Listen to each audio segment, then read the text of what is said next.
So there's that. Other things to note is this. When you remember on your smart book, right? On your smart books, you get as many times to screw that up as you want to, and you know, you pick up right back where you left off, and you can build your way up to 100. When you're working on your homework, remember, you get 3 attempts and 5 check my works per question, right? So you can hit check my work 5 times, because in accounting, I don't know about other classes, screwing something up and having to figure out how to fix it is a really nice learning opportunity. Okay, so you get 5 check my works per question.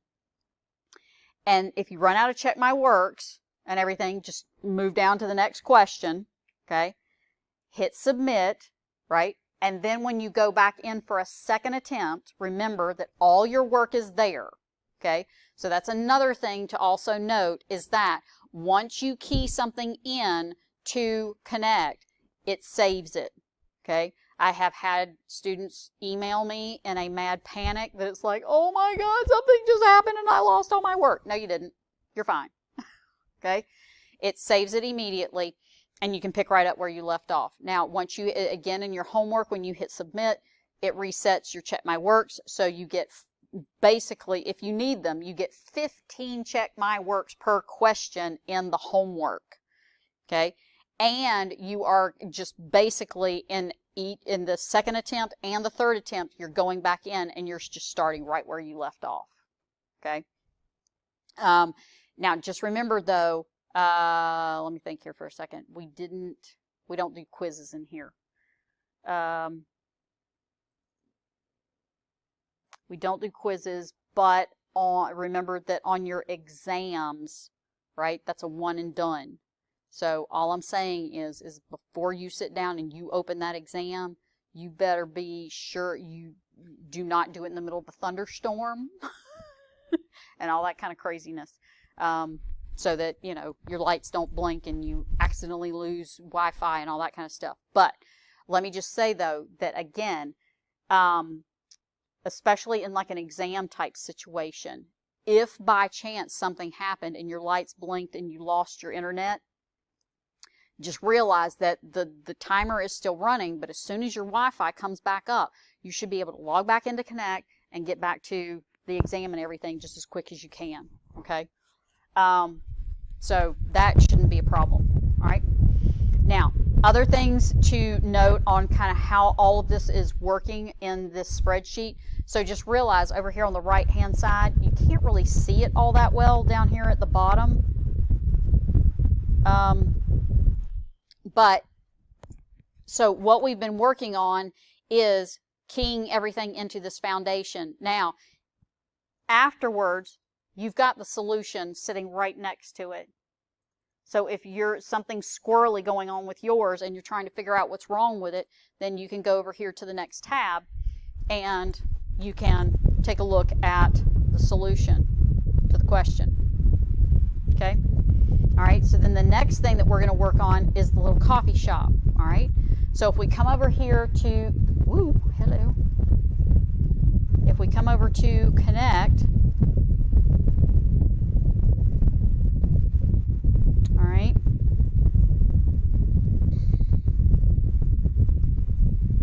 what we're going to do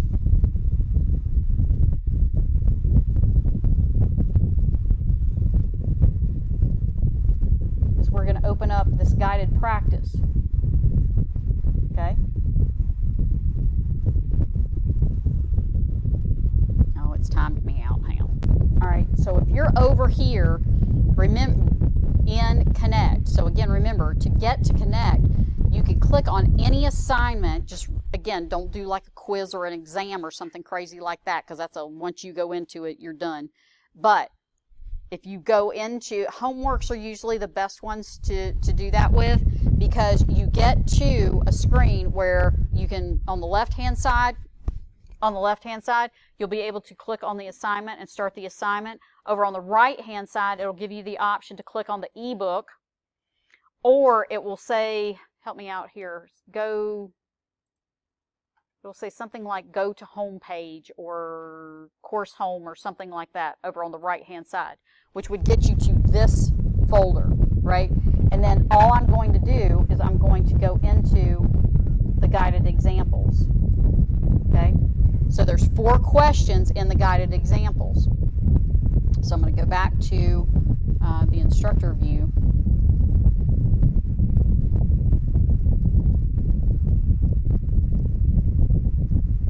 And I'm going to open up the guided example. So again, we'll work through these 4 questions on the guided examples. And then at this point, kind of once you get to this point of doing all 15 of those foundationals and then all 4 of these questions and everything, you should kind of have a gist for what's going on in the chapter. All right, so notice up here at the top you should see exercise 1-4. Is that correct? If not, does it say exercise 1-4? Okay, perfect. So we've got Espresso Express operates a number of espresso coffee stands in busy suburban malls. The fixed weekly expense of a coffee stand is $1,200, and the variable cost per cup of coffee served is 22 cents. Okay, so then in item number 1, it says fill in the following table with the estimates of your company's total cost and average cost per cup at the indicated levels. All right, so over here on the spreadsheet, right, I've got some nice little graph there that mimics what you've got going on that you need to fill out. I'm not going to roll up because, again, remember I'm in instructor view and you'll see the numbers. So over here on the right hand side, the fixed cost, what do we drop into the fixed cost? The $1,200, right? That's just this number right here. Okay, now we could just come all the way across and put 1,200 each. I'm tabbing, that makes it a little quicker.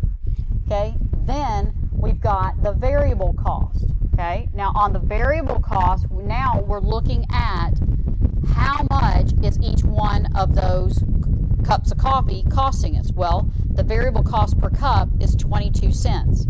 So what we can do, again, most efficiently, we can say equals 0.22, and we can multiply that by the number of cups above. You with me?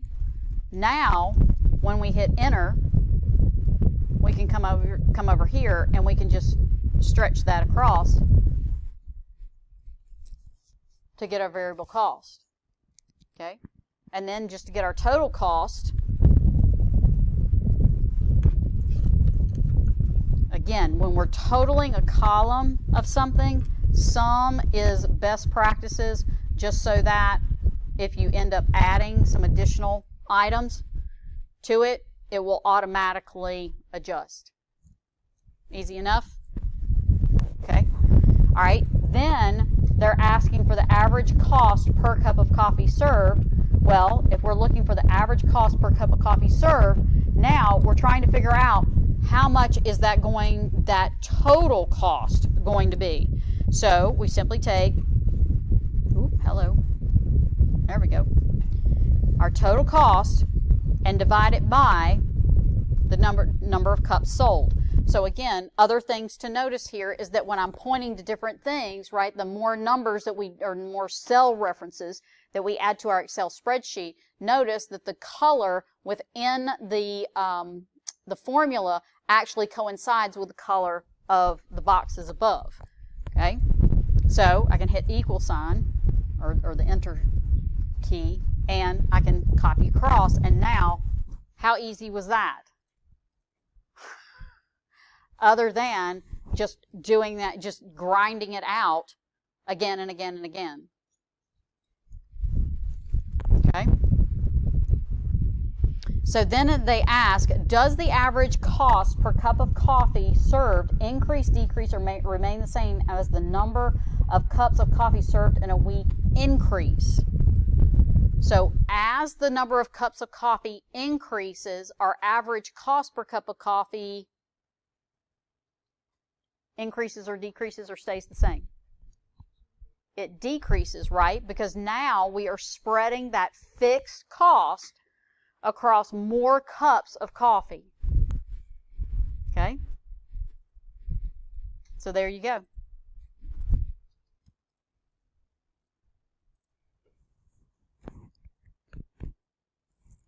So again, real world, you would model stuff like this through Excel and use it again and again and again. All right? Let's look at the next one. Now this next one gets kind of interesting because you have to go back and you have to remember ACC120. So for all of you who were in my ACC120 class, remember how I've never let you forget Chapter 1? Okay? Now we're all going back to ACC120 in general. Okay? So I give you all the data up there at the top, and we've given you some reminders on that traditional income statement. So again, if you're having trouble with this one, remember you can go back out to my YouTube channel and maybe watch the lecture on Chapter 6. Because if you remember in Chapter 6, we were talking about earning revenue and selling product. And we ended up with this multi-step income statement, right? So we had sales minus cost of goods sold, gave it, again, remember in 120 we called it gross profit. They're calling it gross margin. Okay. Then we're subtracting out the selling and administrative expenses to get to net operating income. Okay. So again, every bit of that came from Chapter 6 in ACC 120, okay? The contribution format income statement, the contribution margin, right, is where we're trying to figure out how much additional money are we making that is only variable cost related, okay? And then we've also got this whole thing of remembering how to calculate cost of goods sold, right? So that was another one. In Chapter 6. So Chapter 6, if you're struggling a little bit, might be a really good one to go back and do a little review there. Okay. Now, in sales, in this particular problem, we've got to just stop and think about the fact that they didn't give us total sales. We've got to calculate total sales. So how do we get total sales? Good. Number of units times the price. So we pick up the total number of units sold of 12,000 and we multiply it by the selling price. So there's our $192,000. Okay? Then we've got cost of goods sold. So again, remember, cost of goods sold, we start with something on the shelf, we add more to what's on the shelf, and then we subtract what's still on the shelf, and that must be the amount that was sold, right? So we can come up here, we start with beginning inventory, we can add merchandise purchases, and then subtract our ending inventory. And see how all those colors change, but then still coincide with the color of the boxes around them? That kind of gives us a really nice visual on what we're doing there, all right?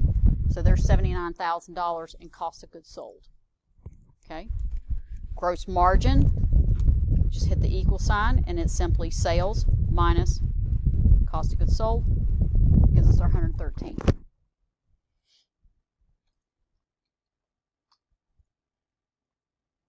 How we doing? Okay. All right, then we've got our selling expenses. All right, so on our selling expenses, let's see, we've got a variable selling expense right here of $1 per unit, and we've got a fixed selling expense of $19,000.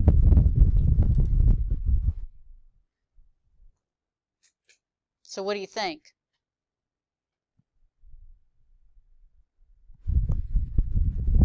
How are we going to calculate that selling expense number?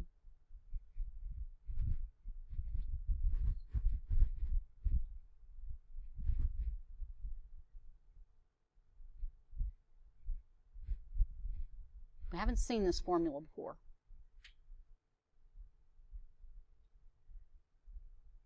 Total fixed plus total variable, right?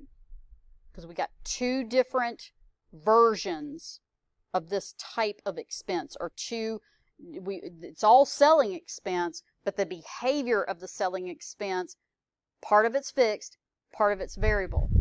So if we just hit the equal sign, I like to start with fixed. That's just me. It'll work either way. So I'm going to come up here and I'm going to pick up that fixed selling expense right there of E9. Then I'm going to add the total variable cost, right? The total variable expense. So what I'm going to do is I'm going to open up a parenthesis. So now we're getting back to like 7th grade math. You remember order of operations? Okay.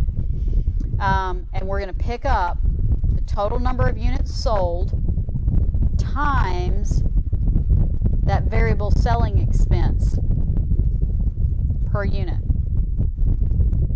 And we get $31,000.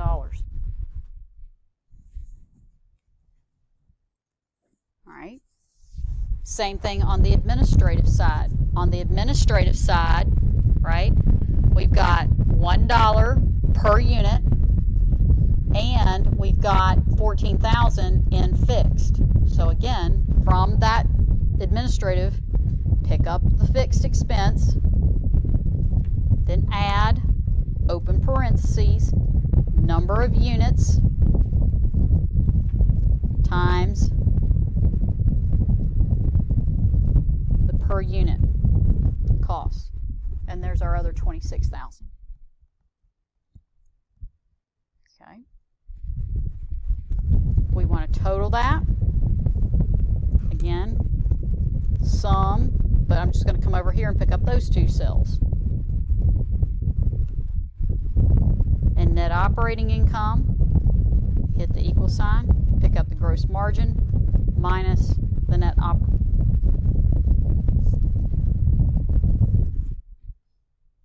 How we doing? So that takes us all the way back to that traditional income statement. So understand the difference here. When we're looking at the traditional income statement, remember that this is how we focused on this in ACC 120. And we are looking at external reporting, right, with our financial statements to bankers, creditors, investors, all those folks, right? That's the total focus of what we're dealing with when we're putting together this traditional income statement. But then, when they ask us for this contribution format income statement, now we're looking more internally, okay, to make sure that, again, it's like the important things that we want to know is how much is the variable cost per unit? How much is the total variable cost? How much are we contributing to our profitability? How much are we contributing to being able to hire, an additional HR person, etc. Okay? So we're looking at this very differently when we sort of turn internally and go more internal focused. Okay? Now, let me just say that we could come up here, and if we hit the function F4, notice that on each one of those, each one of the cells, you see how that, oop, hang on. Stop. All right. If I open up the cell and I hit function F4, each one of those items I'm locking into place, right? Because I don't want those to change. Now I can take that and do a copy and paste down here. And now the cells don't move. Versus if I try to copy and paste before I lock those in, right?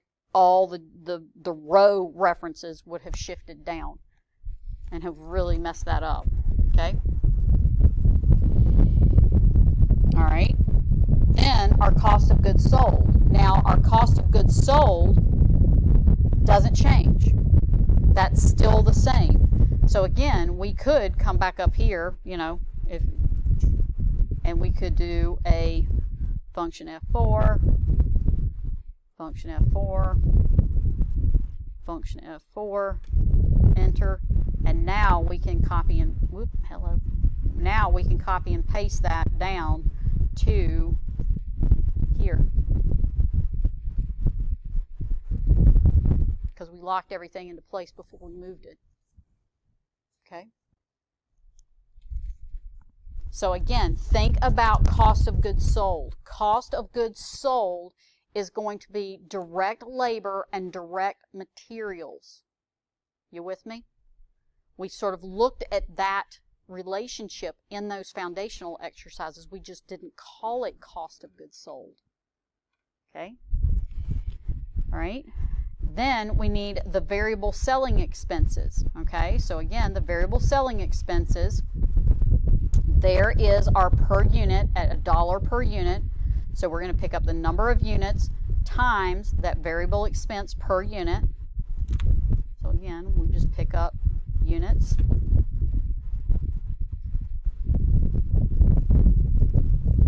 There's our selling. Here's our administrative. Again, I'm just picking up that number and multiplying it by the per unit.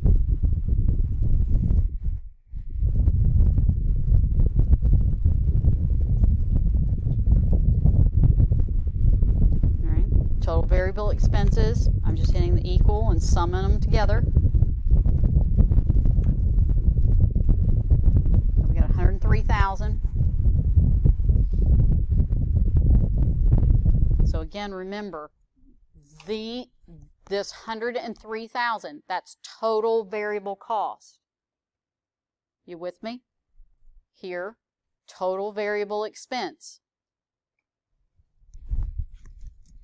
All right, we're going to pick up sales, subtract out the total variable expense to get to contribution margin. So in this particular case, we're selling 12,000 units. Those 12,000 units have a total contribution dollar margin of $89,000 that we can now spend on everything else other than manufacturing. All right, our fixed selling expense is right here. There's our 19,000. And our fixed administrative expense is the 14. Again, we're just going to sum those up.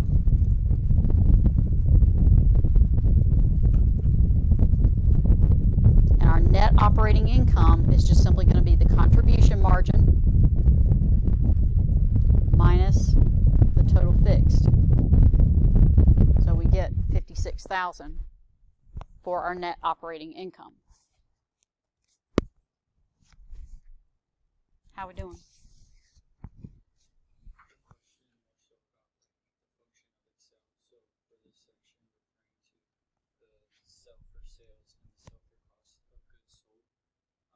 Right up here. This group? Yes. Okay. For when you use the function F4 before pasting the sales cell and the cost of goods sold cell. Yes. If you instead did not use the F4 function, you instead just refer to that cell. So for instance, you could do that too. And it would still flow. It would. Okay. And let's talk about that. So what we could do. So again, here I had locked in the cells, but what I could do is hit the equal sign and then come right here. And it would work exactly the same. Okay. All right. And then our contribution margin per unit. So now we're looking at our contribution margin right here divided by our total number of units of right here, and we get $7.42 per unit. So for each item, each additional item that we sell, we're going to get $7.42 to spend on other stuff other than the actual unit manufacturing.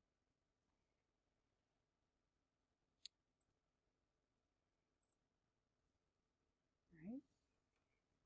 Now, once you sort of finish up that, if you come over here, there is, you just take everything from your spreadsheet,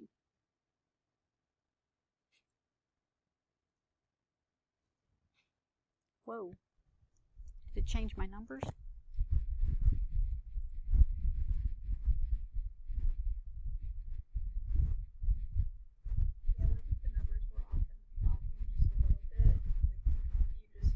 Oh, you know what? I think I wonder if they grabbed an algorithmic problem, and I didn't pick up on that. Give me a second. Okay, so again, I'm not the in 120. I know 120 backwards, forward, sideways, and upside down. Right? I'm the lead instructor on that one. I build that course. I don't build this course.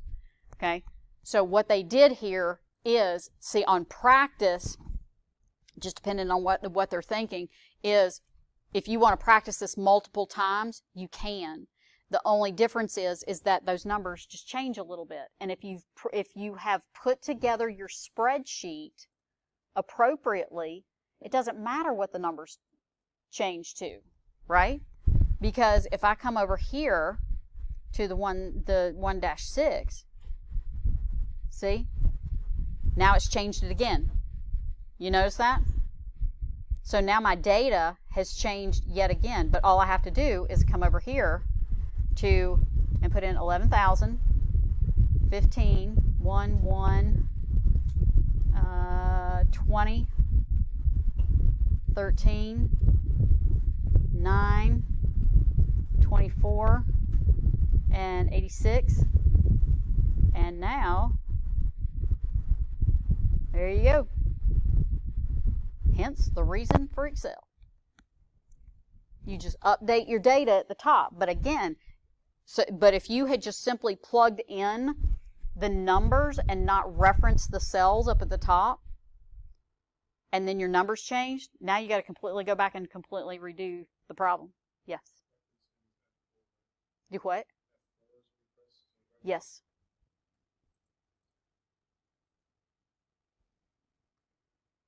How are we doing? Okay. I'm glad that actually came up. That's actually a good one to know. All right. So there is the traditional income statement. There is the contribution format income statement.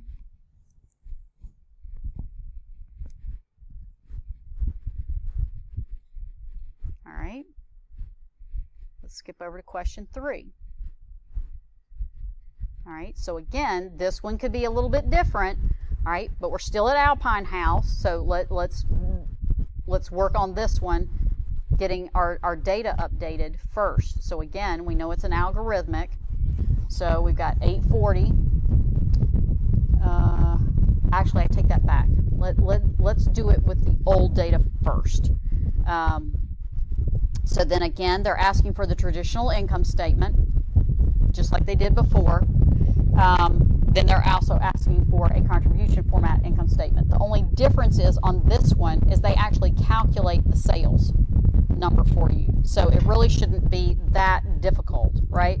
So if we hit equals and point to sales, hit a little function F4, lock in the number.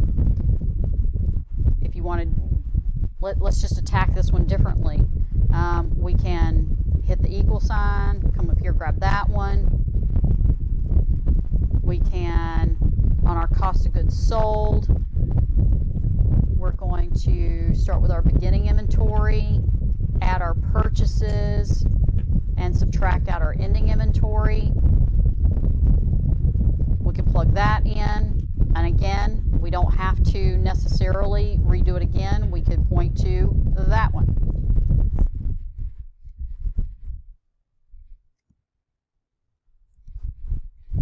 Right? We get our gross margin. That's just simply sales minus our cost of goods sold.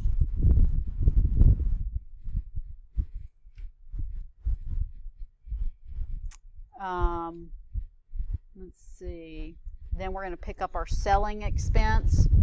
So again, remember, in this one, I think we also have a fixed selling expense. And then add our variable selling oh, yeah. Oh, this is the one that, Okay, they did something else to you. Okay, on this one. I totally forgot about this one. I thought this one was pretty tricky. How do we figure out how many units we've sold? Because they don't give us that number. What you got?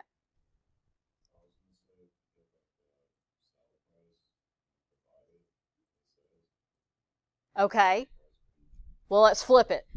Total sales divided by the unit price, the sale unit price, right? And so I gave you a little square there, so we can pick up sales, and we can divide that by the selling price, because we're going to need that 2,100 units to calculate all these variable expenses down here at the bottom, right? So we pick up our selling expense. So let's pick up the fixed part of that. That's the 150. Then we're going to add number of units times our variable selling expense per unit.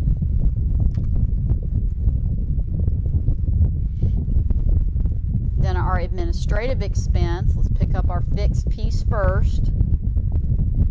Then we're going to add our total variable piece, which is our total number of units, times our variable administrative.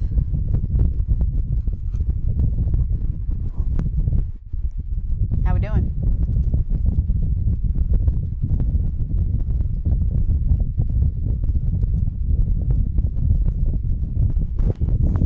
Okay. Add up our total cost, so we're going to sum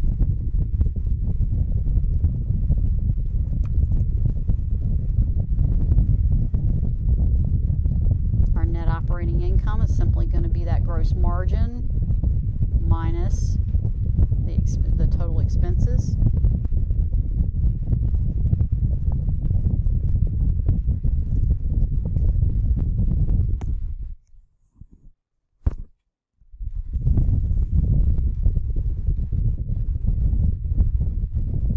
Variable selling is simply going to be the number of units times the variable selling unit price.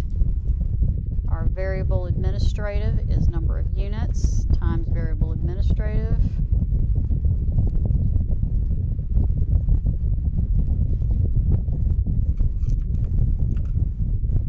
We're going to sum up those three cells.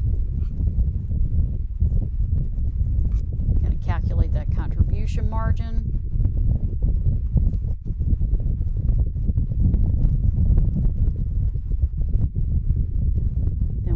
Fixed expenses.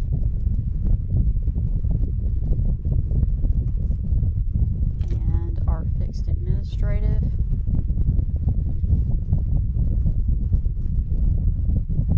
Let's sum those two together.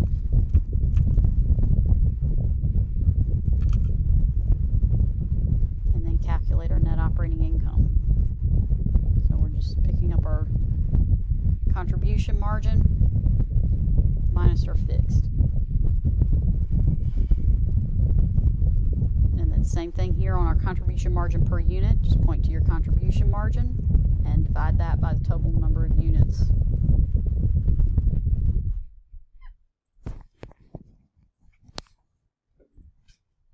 How we doing?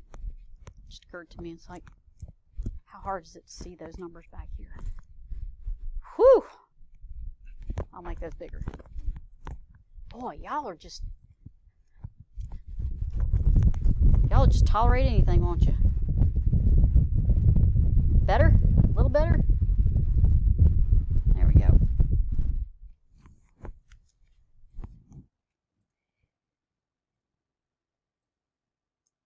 All right, so again, the way that we built that solution is, even though our numbers change because this is an algorithmic number,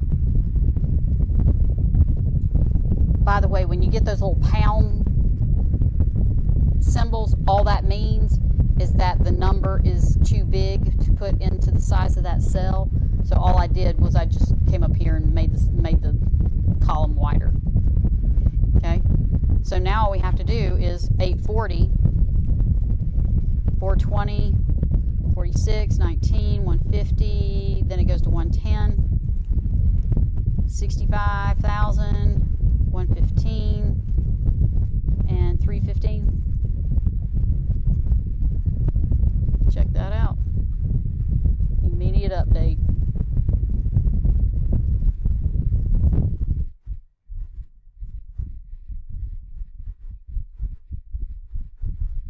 So why would you not use Excel, right? We love Excel in the accounting department. Other things, by the way, that you can really, that's really kind of interesting with Excel is you can use it as a database. So you can import all kinds of data into an Excel format and then start manipulating it. Do analysis on it, build graphs, bar charts, pie charts, all kinds of really cool stuff in it. One thing that I used it for a number of years ago, just to make sure that you understand that it's like this thing, Excel does way more than a lot of people even give it credit for. One of the things that I had to do, I worked for a small construction contractor, and what they did at the end of every year was they allotted a certain amount of money to be given to charitable organizations. And what they would do is they would allot each person in the company a certain amount, and then that person would report back to us who did they want to send it to, what was their mailing address, and how much did they want sent. And we had to send a letter with every single contribution saying that this was our company, and this is what we did, and this person requested that their money be sent to you, and this is how much is in there, and everything else. Super easy. You throw all that information into Excel format, use it as a database, import it into a Word document, and hit print, and every single one of those letters just shoots right off the printer, and you have a customized letter to send to every single charity that you're given to. Kind of cool. All right. So it does all kinds of neat things. All right. All good on that one? So really the only thing that's different between the last one that we just did and this one was they did not give you that number of units sold. So you had to calculate that 2,000 number there. But it's just that tiny little thing where you're like, suddenly you look at it and you go, wait, what? What just happened? All right, let's take a look at the fourth one. All right, so on this one, we have Harris. All right, so let's get over here to Harris. All right, Harris Company manufactures and sells a single product, okay? A partially completed schedule of the company's total cost and cost per unit over the relevant range of $64,000 to $104,000 is given below. All right, complete the schedule of the company's total cost and cost per unit as given in the relevant tab below. Assume the company produces and sells 94,000 units during the year at a certain selling price. Prepare a contribution format income statement for the year. Now again, just keep in mind that this is algorithmic. So the information that is plugged into your spreadsheet is one version of this particular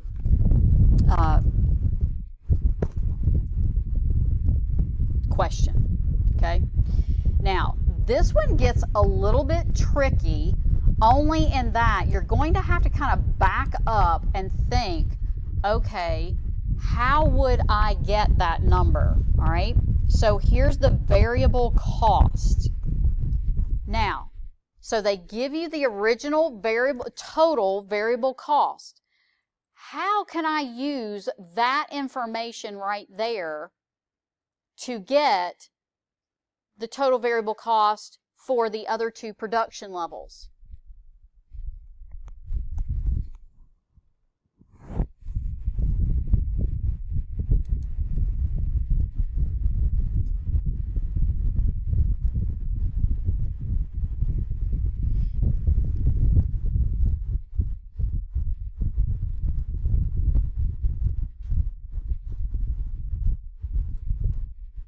Think about that one for a minute. Variable cost per unit does or does not change? Does not change, right? So what we could do here is we come down here for our variable cost per unit. We pick up that total variable cost per unit and divide it by the total number of units. You with me? So once we've got that number right there, does that change across the different? Good. So all we have to do now is maybe just refer to that cell, maybe hit a little F4, and then we can go ahead and we can copy that across. So then all of that row ends up being $3.40.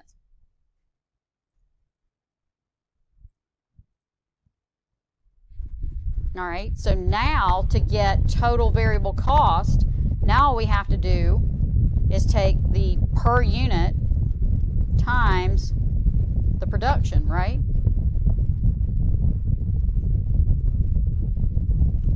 And now we can take that cell, the way that we built that formula, and just drag it across, and there you go.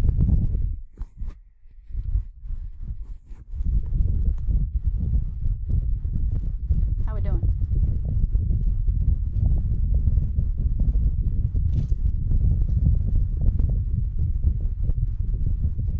About as big as I can get it. All right. So on some level, it's just the order in which we have to do this. So again, we're sort of working with a spider web that's all interrelated. So again, if we had this total variable cost and this unit, we can convert it to variable cost per unit. We know that variable cost per unit does not change. That's the whole point and the character and the nature of that cost. So it's $3.40 per unit all the way across. Once we get that, then we can go back and look at that per as a total. Okay? Fixed cost. So now on that next row, what do we do?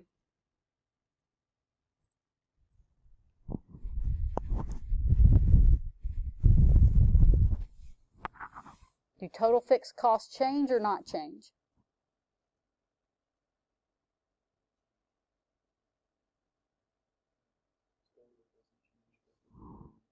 Good. The total does not change. The per unit does.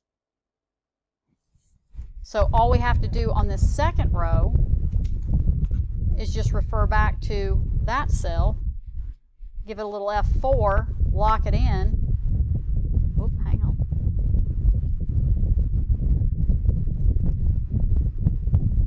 Oh, sorry. Hang on.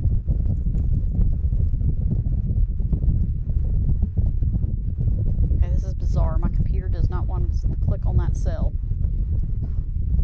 Well, my mouse is not working. My arrows are. Okay, so we're just going to. Oh, good heavens! What in the world is it doing? Oh, this is bizarre. All right. There we go.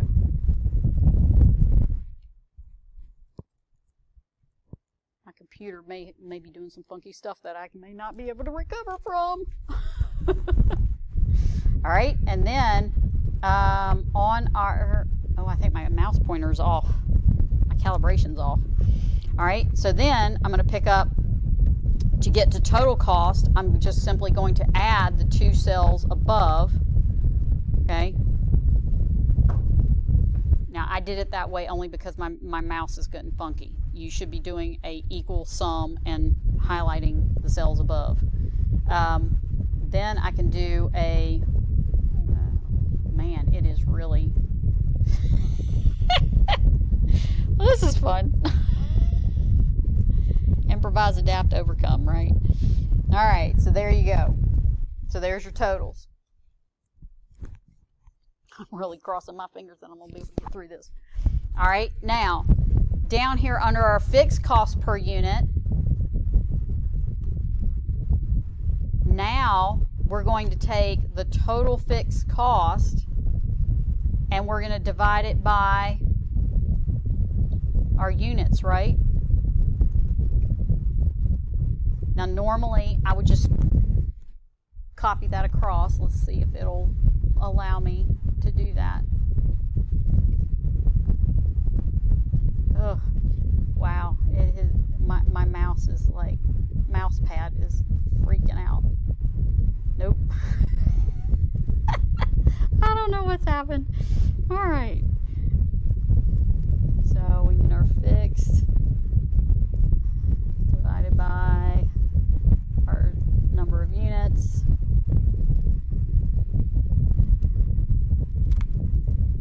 Our fixed divided by our number of units. All right, there we go. And then our total cost per unit would just simply be, again, let's see if I can do, if it'll let me, see, something has gone, my mouse calibration is off. Oh, wow. All right. Sorry, y'all.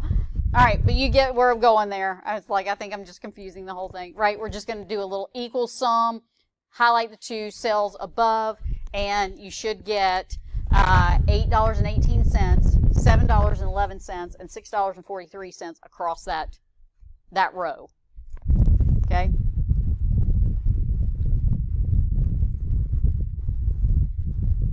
All right. Then we plug in, assume the company produces and sells 99,000 units during the year at a selling price of $8.11 per unit. That was the information, again, on the one where I was building out the spreadsheet, but again, now it's gone algorithmic, so it's giving us a different set of numbers. So there's our units sold, our selling price per unit, variable expense per unit, and our fixed expenses. Okay, so now all we have to do to get to our sales is we simply take our number of units times our selling price. Our variable expenses are just simply number of units times the variable expense per unit. We get our contribution margin. We factor in our fixed expenses, and then we calculate our net operating income. Okay?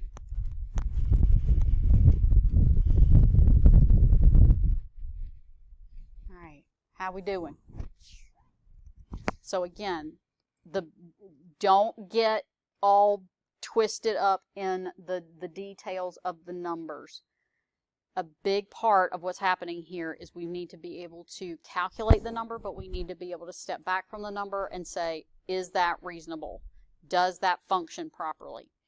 Okay, and again, we want to build our spreadsheets with best practices so that if we change a number somewhere, we plug in a new unit number, number of units of production, and the whole thing just blows out a new answer.